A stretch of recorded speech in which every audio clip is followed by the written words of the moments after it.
Chodź, znajdziemy ci jakąś toaletę, tak? I love it. I like the way the sun has got, what's his face's nose as well. Frozen, that's from Frozen. Let's go through again. Hang on, let me, I'm going to take a picture of it. Well, I'm going to take a picture of Elliot as well. Go on, go on. Oh, Mummy will love it. Just one for Mummy. One for Mummy. Come on, come on.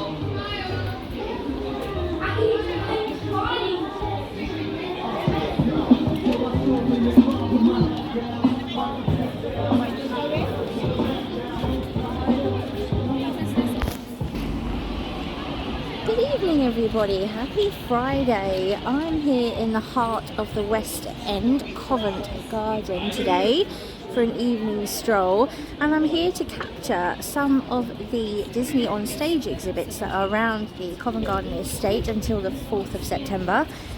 We just had a little walk through the Frozen Infinity Chamber.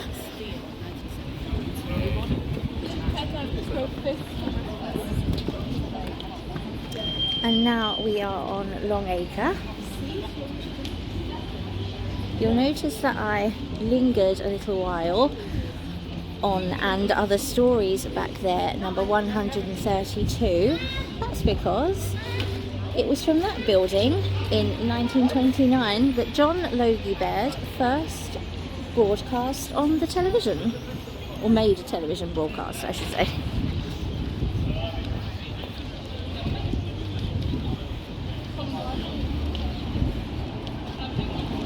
So if you're new to my channel, hi, I'm Queenie and I'm all about exploring London one walk at a time. I aim to bring you the best and latest events and exhibitions, as well as fact-filled tours delving into our capital's amazingly rich and fascinating history.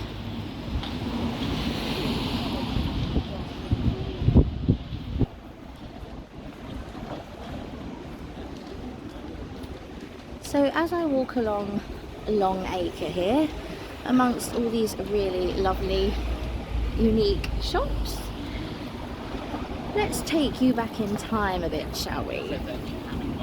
To the beginnings of this wonderfully unique area.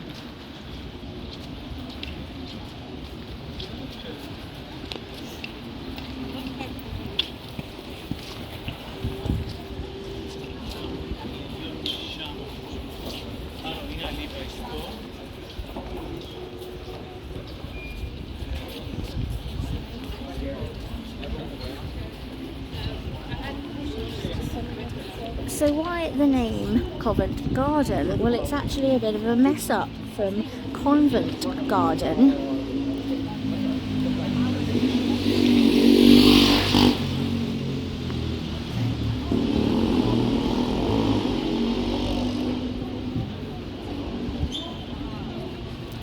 Now, before the Reformation and the dissolution of the monasteries of the reign of Henry VIII, this land was owned by Westminster Abbey and used by the monks as early as 1500. They used it to farm. It was arable land.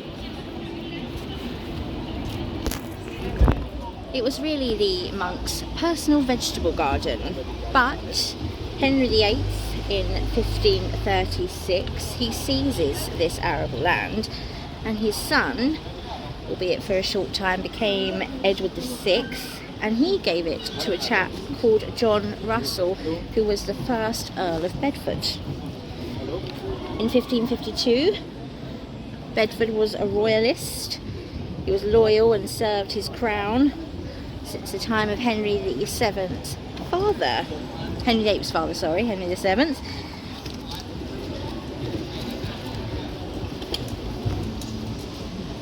But Bedford didn't do much with the land that he had been given. They kept it as part of their estate, a bit negligibly, and they tried unsuccessfully to sell it. The story of what we see today here in Covent Garden really begins with the 4th Earl of Bedford, Francis, and we'll pick that story up when we're down in what now stands as the iconic heart of Covent Garden. Just before I continue onwards, as I know that every street has a story to tell, this street, Long Acre, was actually the first pathway constructed across the arable land when it was acquired by the Russell family. It was associated with the coach building trade in the 19th century, and as time went on with the motor car, Austin, Mercedes, Daimler and Fiat all had showrooms here, and this road was also home to Oldham's Press, and they published titles such as John Ball, The Daily Herald, Woman's Own, Debrett's and Sporting Life, I believe. So if you're visiting Covent Garden, you will have probably alighted here at the underground station served by the Piccadilly line. This beautiful oxblood red building is typical of those that were part of the, I believe it was called the Great Northern Piccadilly and Brompton Railway. The work of a guy called Leslie Green, who did a lot of the stations. This one opened in 1907, incredibly, and platform access is by lift, or I think it's something like 190 steps on a spiral staircase. It's about a 20-second ride to Leicester Square, and it's the shortest distance between two stations on the whole network. It's also apparently haunted by a chap who was rather discontented when a bakery that was here was pulled down to make way for the new station, so he haunts the tunnels still looking for his Danish pastry.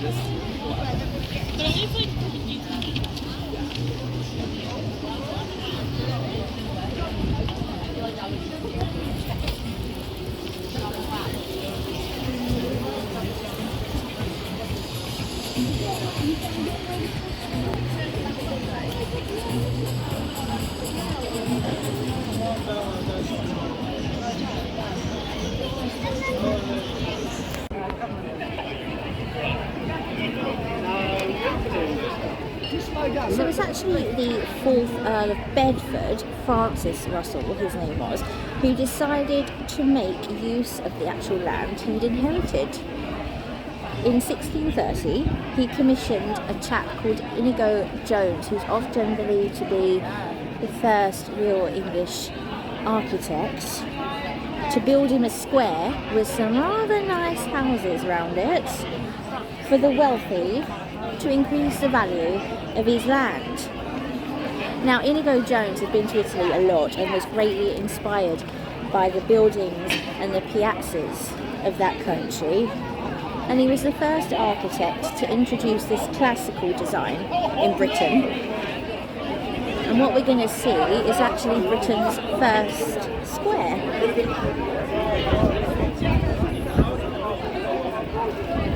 Francis Russell also commissioned Inigo Jones to build him a church in this square, and we'll come back to that a bit later.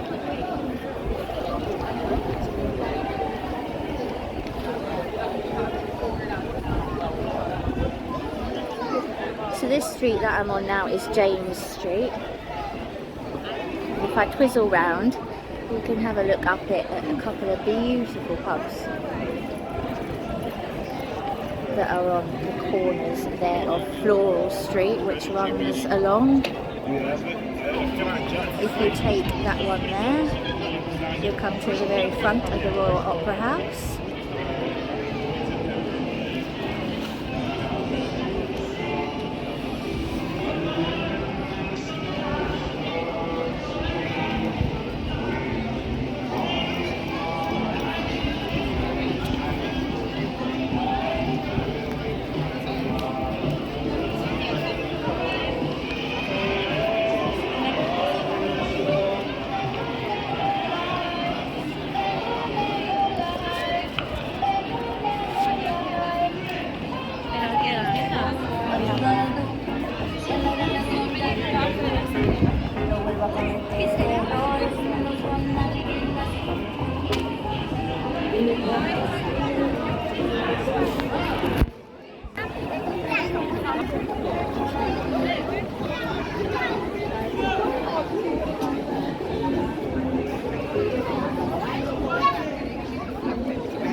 After the Great Fire of London in 1666, which destroyed 2/3 of the city, vast amounts of people started to migrate to the West End. And the small market that had sort of gathered here as a result of the square and the houses of the gentry, it began to expand. It was substantial, so it was sort of chaotic, and the area became quite unruly. The wealthy and the aristocratic who had purchased grand houses around the square, you can still see the layout if you go around it in a minute. They moved out because they didn't like the busy market and the introduction of the two major theatres in the area, which we'll see. And the area became notorious for brothels and gambling dens. It was so notorious for prostitution that a chap actually wrote a guide to the best ladies of the night.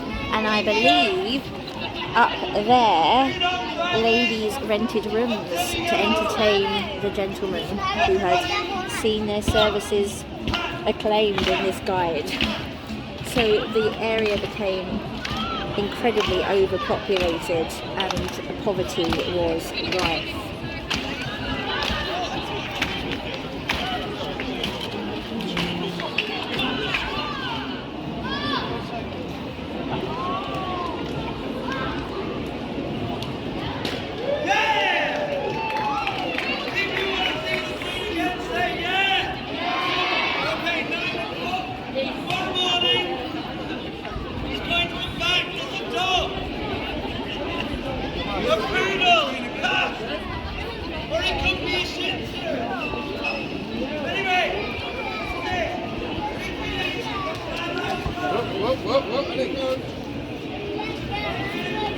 So I think there you can see two of the exhibits for the Disney on Stage feature.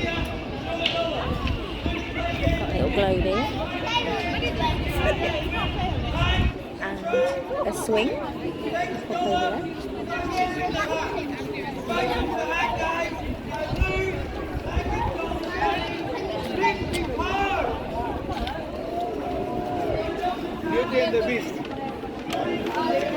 Perfect for you Instagrammers.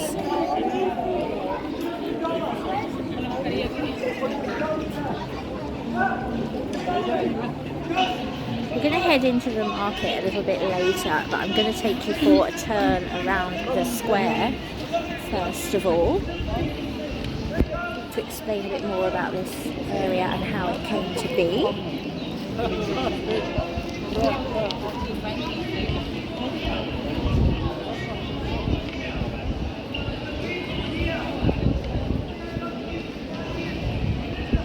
So in an attempt to gain some order and respectability for the area, in 1860 the 6th Duke of Bedford commissioned Charles Fowler to design a building to contain the growing market, and the market building, which is in the centre of the square,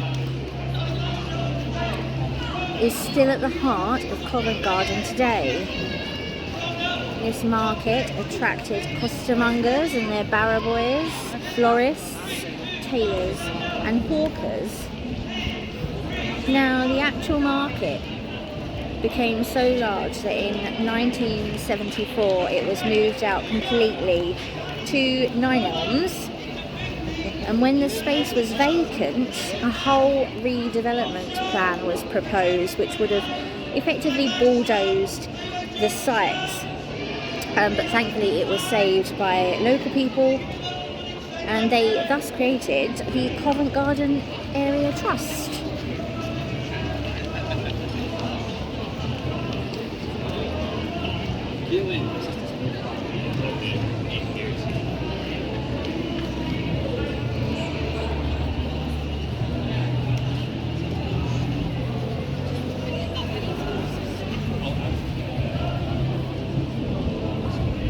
Absolutely love these barrows that they've put here.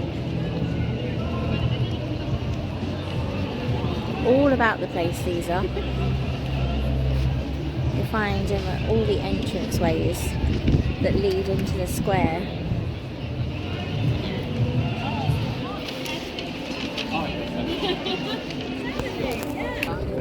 Now this here is number 43 King Street, and this is considered to be the oldest building in Covent Garden. It's from 1716 and it was the home of Lord Russell, but also in the 60s it was home to the club Middle Earth. In the basement you would have seen The Who, Pink Floyd and T-Rex play there regularly. And that leading down there is King Street.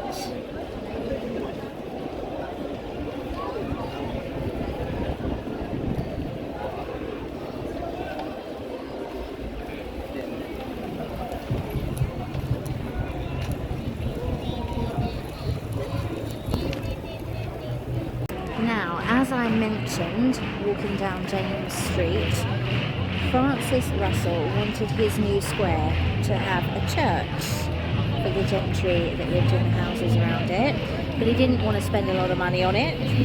Legend has it, and I believe this legend was recorded by Horace Walpole, that he asked Inigo Jones for a place to worship no more elaborate than a barn. Mr. Jones is supposed to have responded, "You shall have the finest barn in London." And this, St. Paul's Church, is the resulting barn. Now you may be mistaken, you'd be forgiven for mistakenly thinking that this is the front of the church. The door that you might just be able to see behind the performer there, that's actually a fake, that portico door.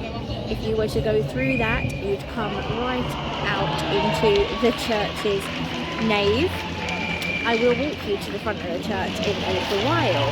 Now, I don't want to disturb these people who are watching the street performers, but on the 9th of May 1662, the diarist Samuel Pepys, who we learn a lot about the city of London from, in his diary he reported that the first Italian puppet play under the portico was the first recorded Punch and Judy show. And if you look up there, up where they're sitting, it's the Punch and Judy.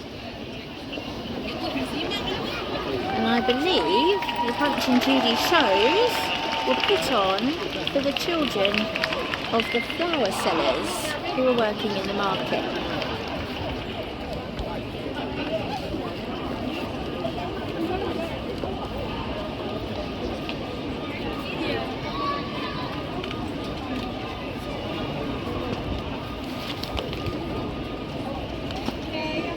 Covent Garden is obviously known for its street performers, thankfully, and apparently there's a lottery held every morning to see which performer gets the first spot. Some of the performers have been performing here for many, many years, and they always make for great entertainment while you eat or drink something in one of the many eateries, such as this one here.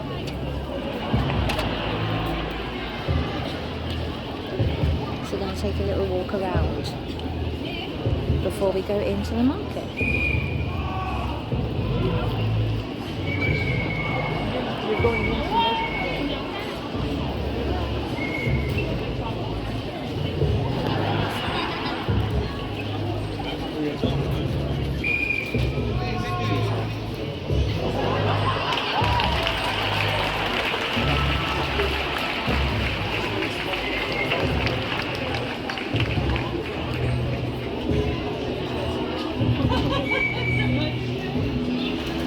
There's a Lion King prop that you can come and stand next to. Have a look at this. What's this? An Instagram lens.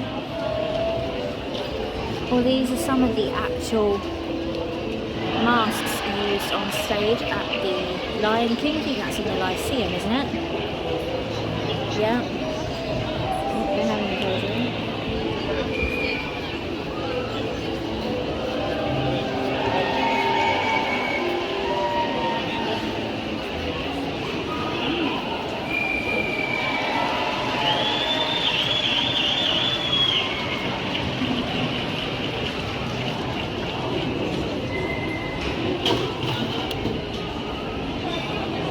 There you go, so this is Disney on stage, something magical for everyone in Covent Garden this summer.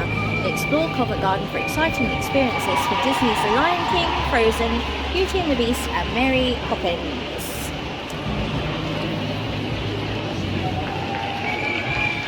It's a gorgeous summer Friday evening in Covent Garden. Beautiful to have it heaving with people. Lovely, lovely atmosphere.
On the right hand side we have the ivy.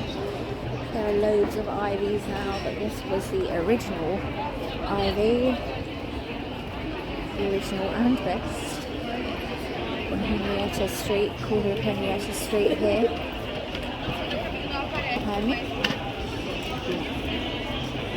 And coming up here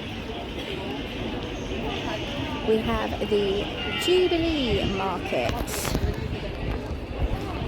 Now Jubilee Hall, which houses another section of the market. This was built originally in 1904 and after restoration it was reopened by our Queen Elizabeth II in 1987.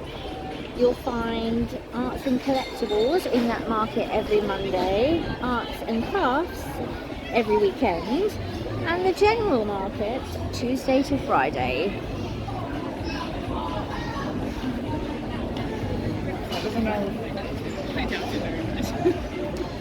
That's an extension of it there, and up here we have the original parts.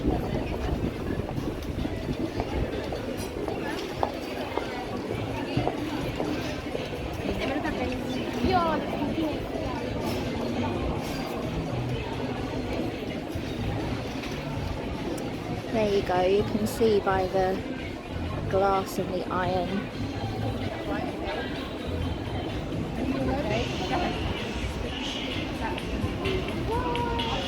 Jubilee Market Hall. Lovely, lively market. I remember coming here before I went to university to buy all my posters for my room. Clash and Blondie, The Who. And up ahead there, I think, is what is one of the best museums in London. That's the London Transport Museum. The building was originally the Covent Garden Flower Market, and that bit was built in 1871. Inside you'll really get a sense of this because the exhibition space is under that glass and iron domed roof, and I think that's pretty cool because going there as a child and as an adult actually, you kind of get the impression you're in one of Brunel's train stations. You're in Paddington under that glass roof. It's the perfect place for a museum of transport. And the actual museum opened its doors in 1980, and their shop, which you can access around the corner in Wellington Street, I think it's the best museum gift shop you'll ever find.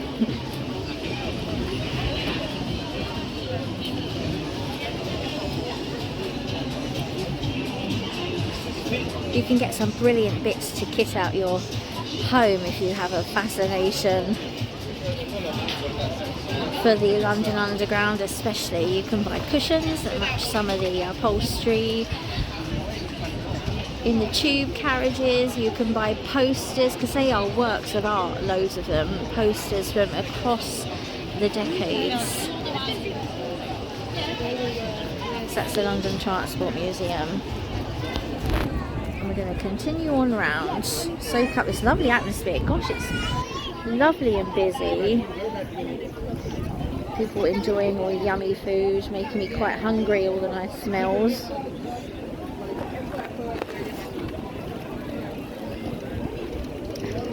This is what I love as well, these pop-up restaurants. Look at this, look at the pop-up ice cream truck.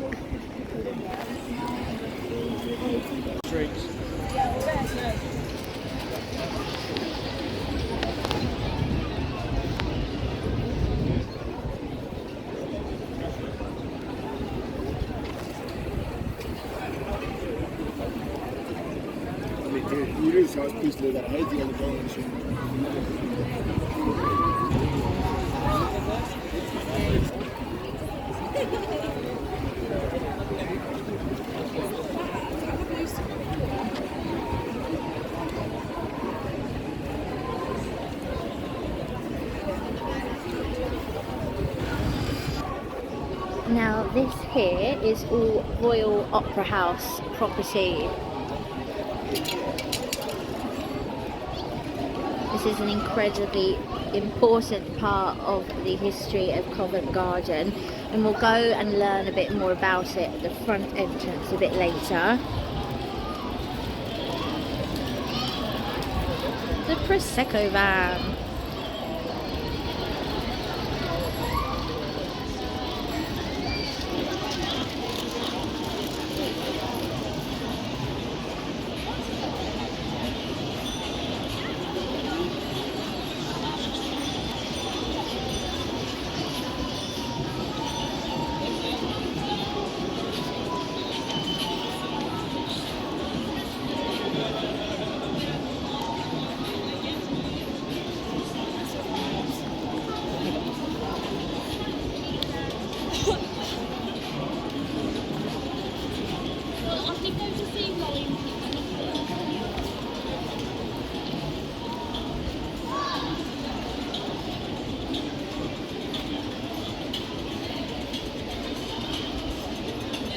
So now we've done a whole turn about the square, given you a rough idea of whereabouts everything is. It's pretty easy.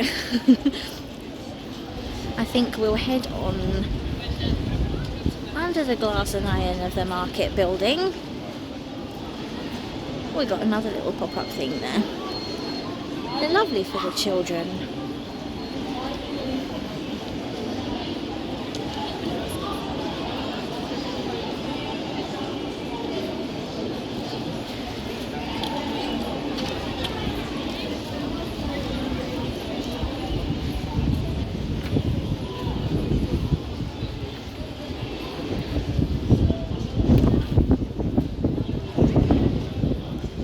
let's head on in.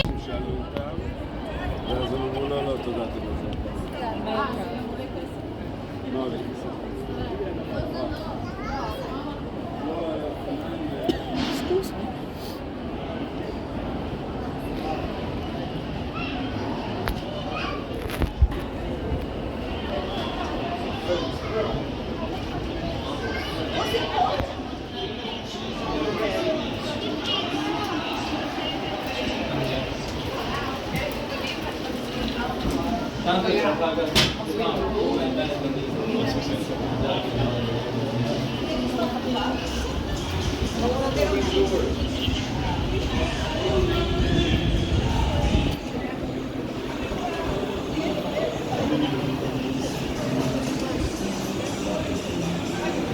Now I'm late today, but this part is known as the Apple Market. I'll take you to the front to show you the sign. But it's rather brilliant because this part of the market keeps hold of its association with individual independent market traders. From Tuesday to Sunday you'll always find stalls selling handmade art and crafts on these benches here, and every Monday there's an antique market. There you go, you can just about see the Apple Market sign there. It's through there, can't I? Because there's nobody there.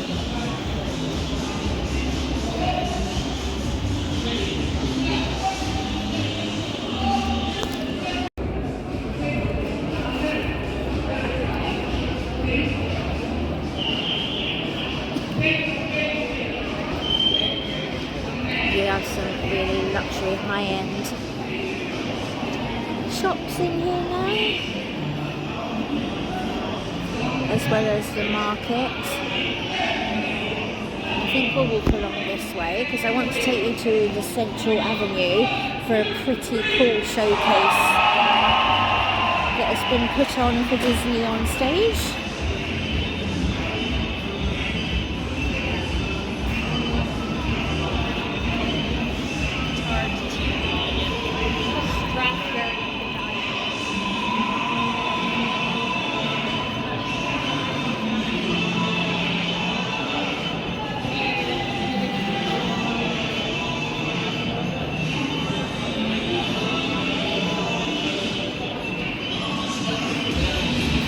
Around just to get you some more of this part of the Apple Market.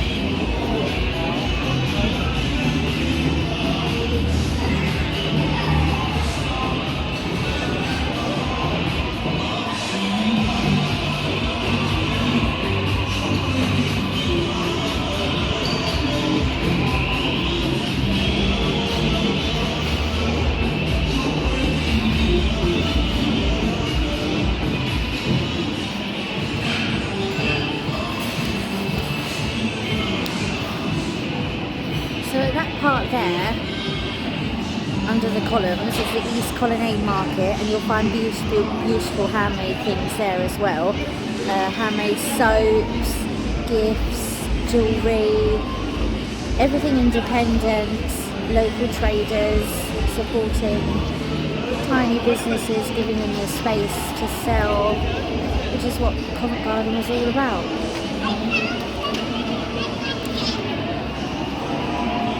So, I think we'll cut to the central court through here actually.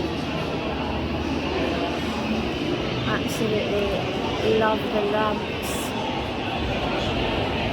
All the original features. Give you a little spin that way. It's a beautiful place just to come and enjoy the atmosphere in the evening. Nice light summer evenings. Here we go. Pop along here.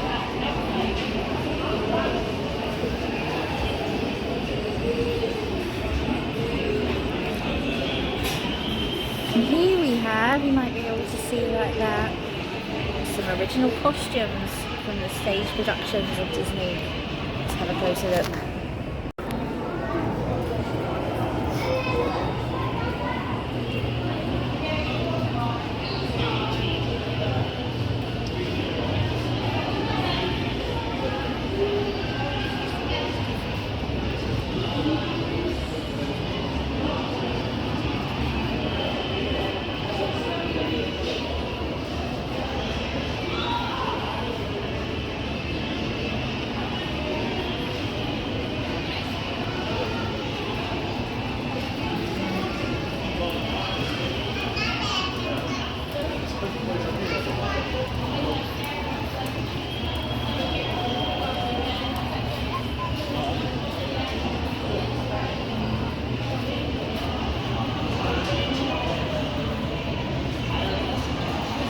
Sorry, I got distracted.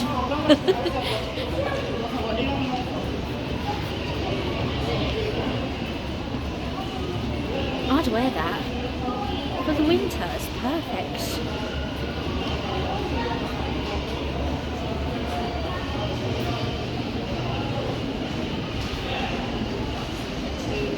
Light at the top.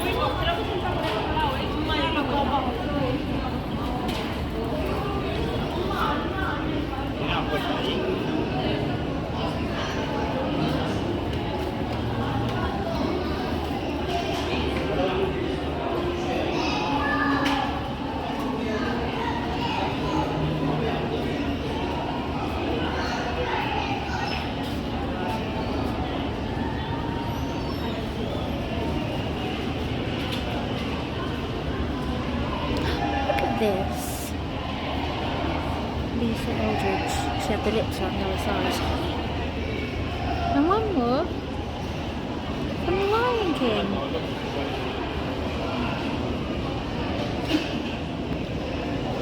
So they're a lovely thing for you to come and see if you've got little ones who love Disney or the theatre. They're actual costumes, pretty incredible.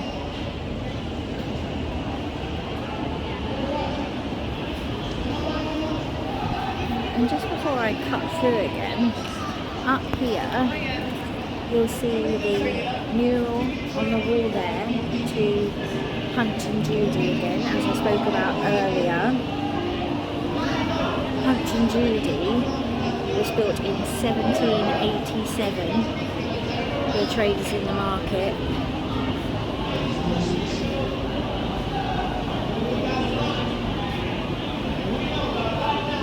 Set off perfectly by the Union Jacks. Gorgeous.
I really like it when they have some opera singers down in the entertainment space by the restaurants, because they sound amazing in this space. The sound is just amazing.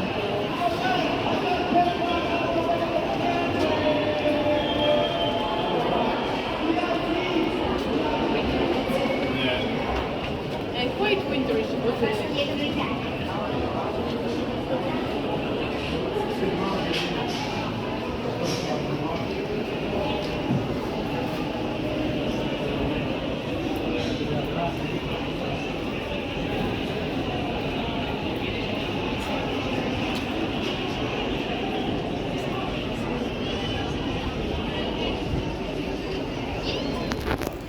Heather works like normal American hours. 1887. Like, yeah, it's hard to gauge like whenever.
I believe this HSBC on the corner here used to be the Communist Party headquarters.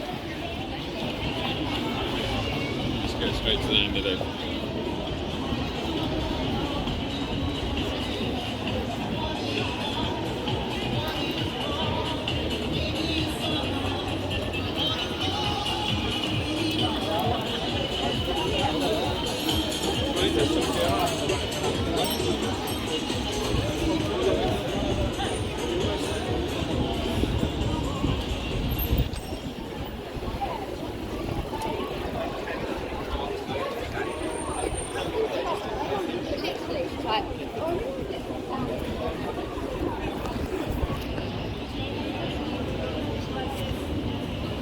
So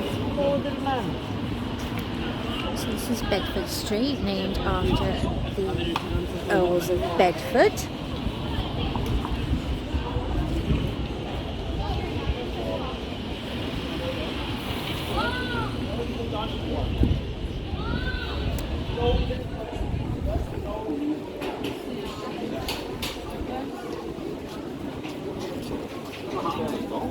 Rip the piss out of like And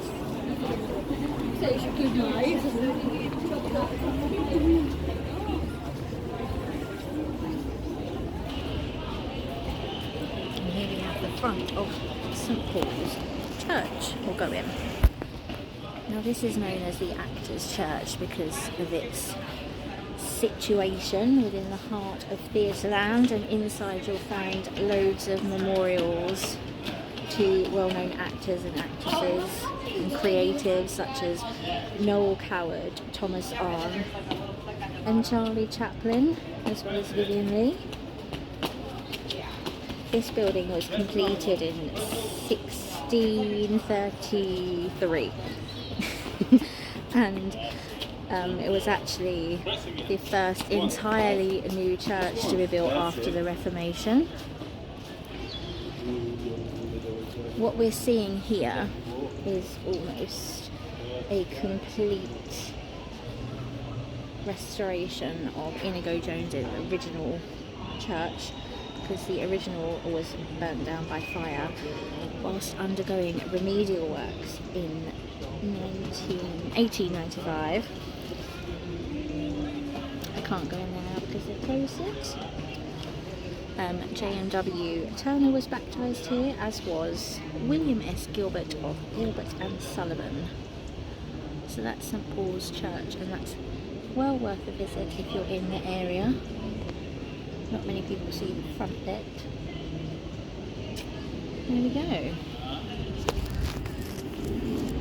So I'm going to go out onto Bedford Street and take you to another site of interest this lovely Friday evening.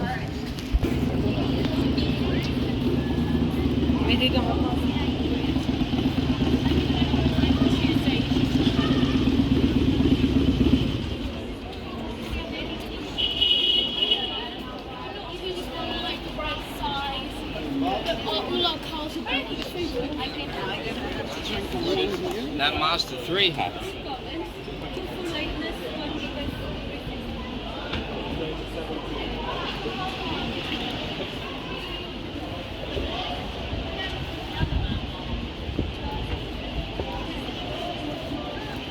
Look at the car. Wow.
You're choosing a dress, and you'll put a fake number in bed. So then you're on the call. No.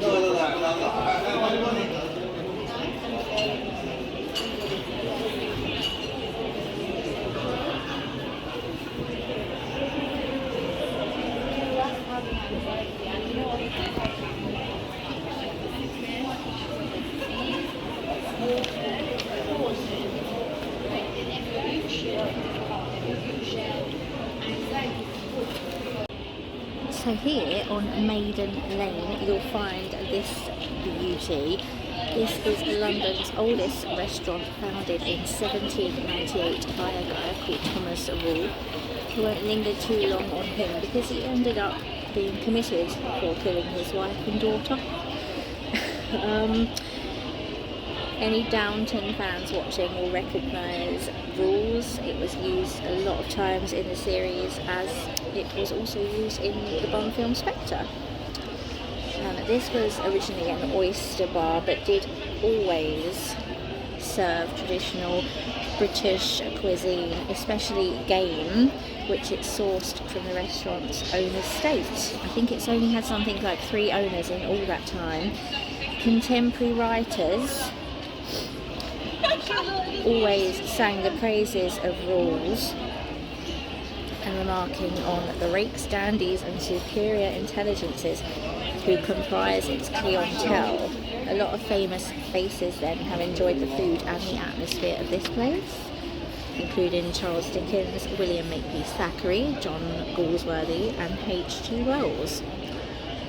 Rules has also appeared in novels such as By Evening of War and John le Carré.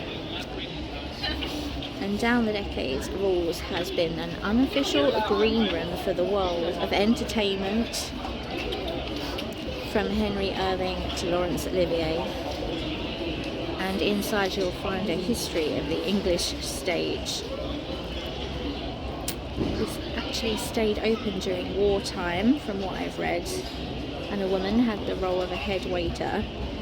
It was short serving times and did serve the food that was rationed, but also because it had its own stock, it served other food too. I'm going to leave the website link below because it's a little treasure trove of archival information and a celebration of its heritage, so I'll leave that down below. Check it out.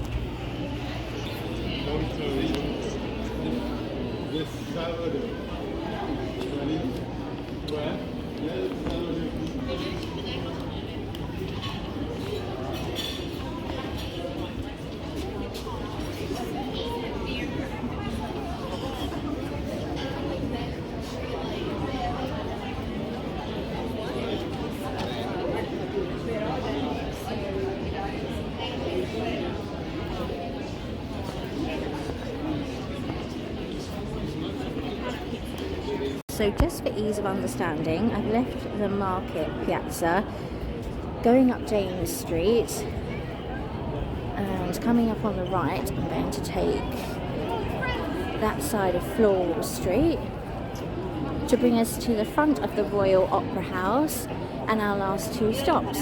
I was going to do a few other stops, but I'm having some camera trouble, so I'm going to come back and do those another day in a shorter video. So keep your eyes peeled for that. And we'll have a little walk down.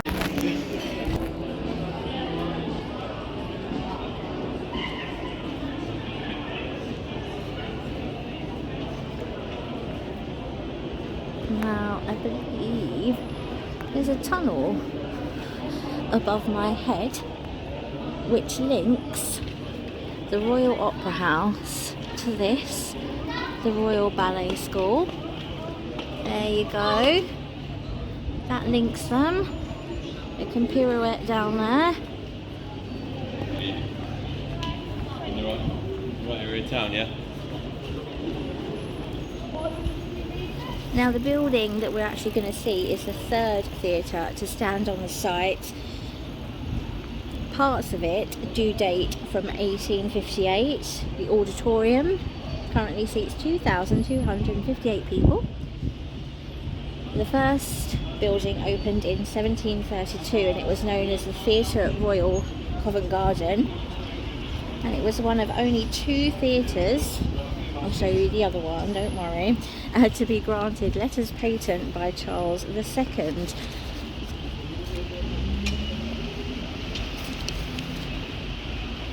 This meant that they were the only London theatres allowed to perform spoken drama. So this is what made Covent Garden London's theatrical centre, and it's never looked back since then. The first ballet to be held here was George Bernard Shaw's Pygmalion in 1734. And this theatre that it was performed in was destroyed by fire in 1808, and work began to replace it almost immediately because it was so valued. The theatre became known as the Royal Opera House in 1892. It became a dance hall, interestingly, during World War II, and for a while it was thought that they'd keep it as a dance hall, so it did quite well. But finally in 1946 it reopened with a rather extravagant production of The Sleeping Beauty.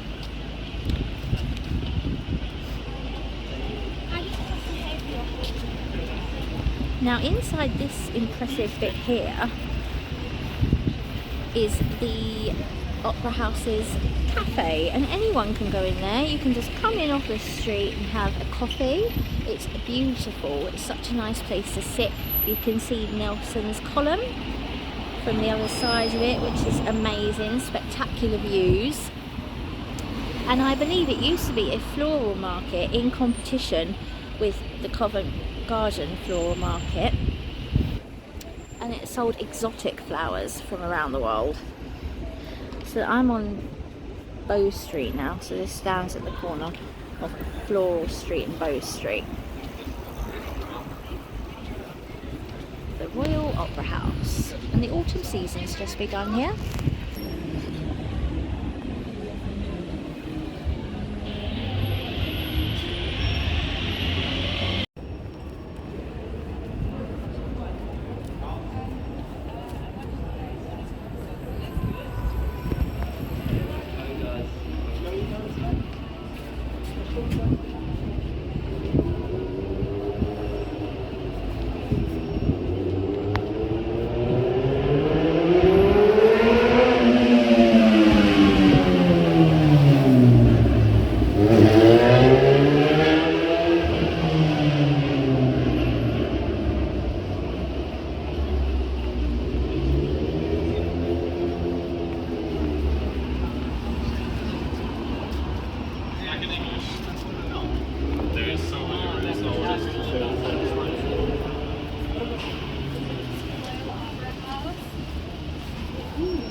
I'm hoping I can get back okay tonight, because although I only need one bus, it is one of the buses that is not on strike action. But coming here was crazy.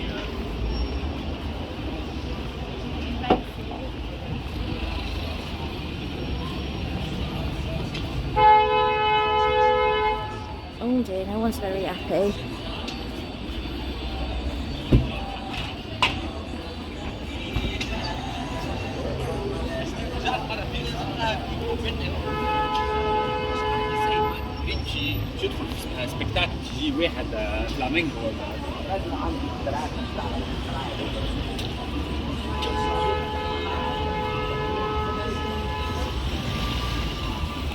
And here we have the final stop on my little tour of Covent Garden. This is the Theatre Royal, Drury Lane, and it's where you'll currently find Frozen.